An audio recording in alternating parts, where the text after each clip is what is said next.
अस्सलाम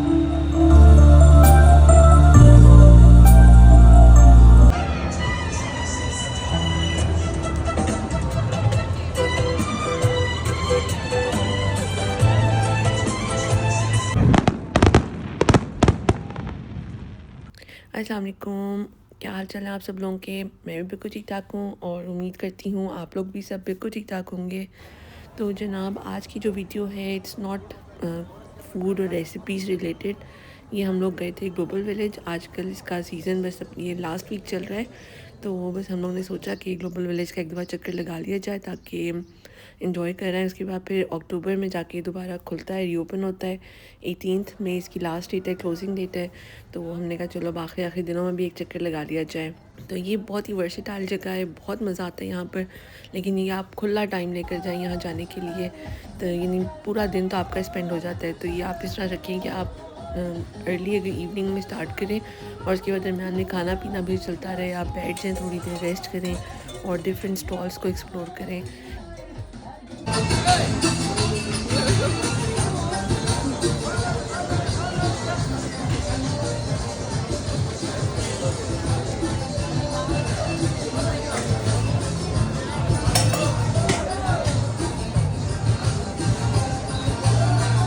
और उसके अलावा अमेरिका, यूरोप बना हुआ है, थाईलैंड, इस तरह की जगहों की आप, जापान, बहुत ज़्यादा ही सारी जगह इन्होंने ढेर सारे पवेलियंस बनाए हुए हैं। और ये कि बहुत मज़ा आता है इनको फिरने का, देखने का। और इतनी वैरायटी है चीज़ों की यहाँ पर कि बंदा बस गुम हो जाता है लिटरली। यानी दिल करता है कि जो चीज़ सामने आ रही है बस ख़रीदे चले जाओ। तो ये बच्चों के लिए भी यहाँ पे बहुत ज़बरदस्त है। ढेर सारी राइड्स भी हैं हर तरह की, बड़ों के लिए, बच्चों के लिए। उसके अलावा यहाँ पर लाइव कॉन्सर्ट्स वगैरह भी होते हैं। यानी इन्होंने, आप अगर इनकी वेबसाइट पर जाएं तो वहाँ पर इन्होंने पूरा वो स्केड्यूल लिखा हुआ होता है कि किस टाइम पर कौन सी परफॉर्मेंसेस हो रही हैं। काफ़ी लोकल परफॉर्मर्स भी आते हैं, इंटरनेशनल परफॉर्मर्स भी आते हैं। यहाँ पे कॉन्सर्ट्स भी ये लोग अरेंज करवाते हैं। तो ये कि बहुत बहुत सारी एक्टिविटीज़ इधर होती रहती हैं। तो आप ये कि अपना प्लान उस तरह से भी कर सकते हैं कि जिस दिन आप लोगों ने जाना है उस दिन कौन कौन सी एक्टिविटीज़ हैं, आप उस टाइम के हिसाब से अपनी ग्लोबल विलेज में मूवमेंट रखिए, क्योंकि इट्स वेरी बिग, ह्यूज यानी इसका साइज़ है। और इसमें फिरने के लिए आपको कंफर्टेबल शूज़ पहन कर जाएँ। उसके अलावा आप खाने पीने का, पानी का सिलसिला ज़रूर अपने साथ रखें। वहाँ पे भी मिल जाता है, लेकिन फिर भी एहतियातन अपने साथ लेकर जाएँ। अगर आप बच्चों के साथ हैं तो उनके लिए भी सन क्रीम वगैरह लगा कर जाएँ, बिकॉज़ इट्स ओपन एयर। और आजकल गर्मी इतनी शदीद हो चुकी है कि लिटरली सनबर्न होने का ख़तरा है। तो बेहतर है कि अपने आप को फुल प्रोटेक्ट करके जाएँ। लेकिन ये कि इट्स वर्थ गोइंग प्लेस। अगर आप यहाँ जाएंगे तो आप यकीनन एंजॉय करेंगे। अच्छा, इसमें जिस पवेलियन में भी आप जाएंगे वहाँ पे भी परफॉर्मेंसेस होती हैं। आप उसका स्केड्यूल भी पता कर सकते हैं, जौन सी आपने मुल्क के देखते हो।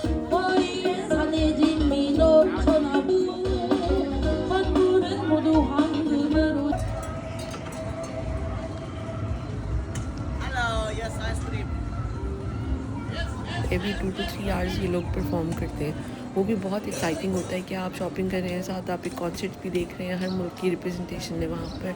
और ये कि इधर बच्चों के लिए एक्सेसरीज, बड़ों के लिए, आई मीन एक पूरी दुनिया आबाद है ग्लोबल विलेज के अंदर। और आप इधर जाएंगे तो लिटरली आप बहुत इन्जॉय करते हैं। देखिए इतनी वैरायटी है हर जगह से। यानी नॉर्मली आप जिस तरह बाहर घूमने फिरने निकलें तो आपको डिफरेंट शॉप्स पे जाना पड़ता है, देखना पड़ता है। यहाँ पे आपको एक ही जगह पे तमाम एक्टिविटीज़ मिल जाएंगी। अच्छा, इस तरह ये देखिए यहाँ पर राइड्स भी बहुत सारी हैं, बड़ों के लिए भी हैं, रोलर कोस्टर भी है यहाँ पर, स्लिंग शॉट, और उसके अलावा बच्चों के लिए भी राइड्स हैं। जी जनाब, मुझे इस वाली वीडियो की ऑडियो बंद करनी पड़ी कॉपीराइट की वजह से। अदरवाइज़ ये बहुत मज़े का इन्होंने डांस किया था और हमने इन्जॉय भी बहुत ज़्यादा किया। तो ये कि लाइव परफॉर्मेंसेस का मज़ा बहुत ज़्यादा आया और इन्जॉय भी बहुत ज़्यादा किया। आप लोग ज़रूर चक्कर लगाइएगा अगर आप लोगों को टाइम मिले। जी जनाब, जैसा कि मैंने आपको दिखाई है अभी, इस तरह से लाइव परफॉर्मेंसेस वगैरह भी हो रही होती हैं। इसके अलावा there is one road to Asia के नाम से इन्होंने स्ट्रीट बनाई हुई है। उधर ये कि आपको तमाम तरह के स्पाइसेस और खाने पीने की चीज़ें, वहाँ उन मुल्कों के खाने की जो वैराइटीज़ हैं, स्पेशली यानी स्नैक्स वगैरह जो होते हैं। और ऐसे भी नहीं है कि आप उसी टाइम खा के ख़त्म करें, आप घर लेकर आएँ उनको, चलते हैं बहुत लंबे अरसे के लिए। और ये कि बहुत ज़बरदस्त क्वालिटी होती है। इसके अलावा यहाँ एक इस तरह के मैं आपको जिस तरह ये शेयर कर रही हूँ, ढेर सारे क्रॉक्स के स्टाइल के उसके ऊपर जो चार्म्स आप लगाते हैं वो सब है। ये अफ्रीका स्टॉल बहुत इंटरेस्टिंग है। इसका मज़ा ये होता है कि यहाँ पे इनके ब्यूटी प्रोडक्ट्स बहुत फेमस हैं, जिस तरह लोग स्क्रब्स वगैरह और इसके अलावा काफ़ी क्रीम्स लोशंस वगैरह ये लोग करती हैं सेल यहाँ पर। उसके अलावा इनकी बाकी प्रोडक्ट्स वगैरह भी बहुत ज़बरदस्त हैं। तो ये कि ओवरऑल आप यहाँ पर जाएंगे तो आपको वो तमाम मुल्कों का कल्चर, वो तमाम मुल्कों की जो कहते हैं ना कि आपको नज़र आएगी एक जगह पर। आप इन तमाम कल्चर्स को एंजॉय कर सकते हैं। ये बहुत ही हैपनिंग प्लेस है और यहाँ पे खाने पीने की भी इतनी वैरायटी है और खाना उसी टाइम फ्रेश आपको बना के देते हैं। आपका जो चीज़ खाने का मूड होगा आप जाएं, स्टॉल के सामने खड़े हों, हार्डली 5 to 10 मिनट्स लगते हैं, but it's worth the wait. I mean बहुत ही डिलिशियस, एवरीथिंग इज़ फ्रेश। और उसके अलावा आपको स्पाइसेस वगैरह, ये मिडिल ईस्टर्न स्पाइसेस वगैरह बहुत फ्रेश मिलते हैं। सेफ्रॉन्स की बहुत वैरायटी है। उसके अलावा आप यानी अब देखिए, मैं सुबह से लेके हम शाम तक वहाँ थे।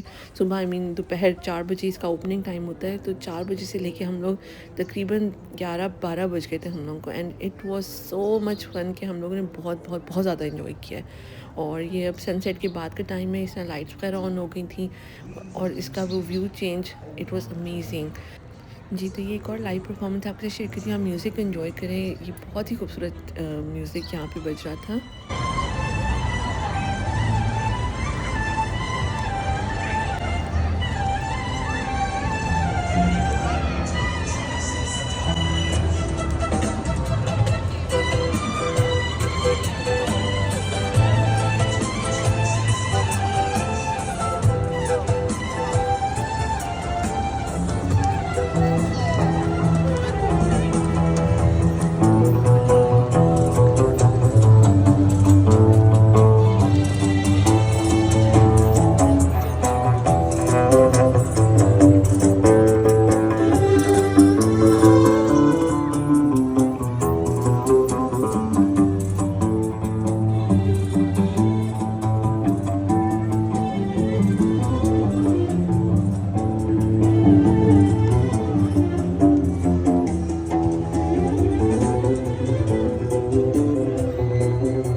It was such an experience ये लाइव म्यूज़िक को एंजॉय करना। साथ हमने ये याहिया का टॉम सूप एंजॉय किया था, हमने प्रॉन्स लिए थे और it was so so so delicious.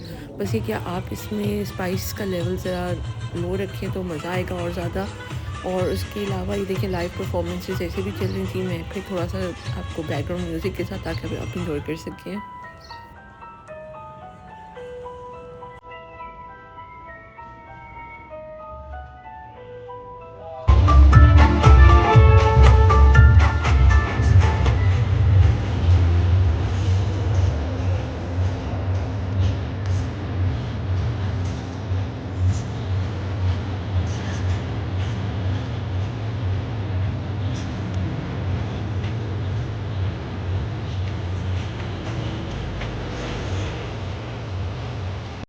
जी, तो अब आपको अंदाज़ा हो गया होगा यहाँ पे किस-किस किस्म की एक्टिविटीज़ हो रही होती हैं। यहाँ पे ज्वेलरी की शॉप्स हैं, बहुत ही साफ़-सुथरा भी है, बड़ा मज़ा आता है फिरने का। इसके अलावा यहाँ पे फ्लोटिंग मार्केट है, ये सारी फूड की मार्केट है।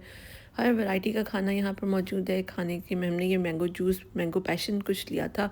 अब मुझे इसका एग्जैक्ट नाम तो नहीं याद, लेकिन बहुत मज़े का था। और लकीली जब हम बाहर निकलने लगे तो फायरवर्क्स भी स्टार्ट हो गए।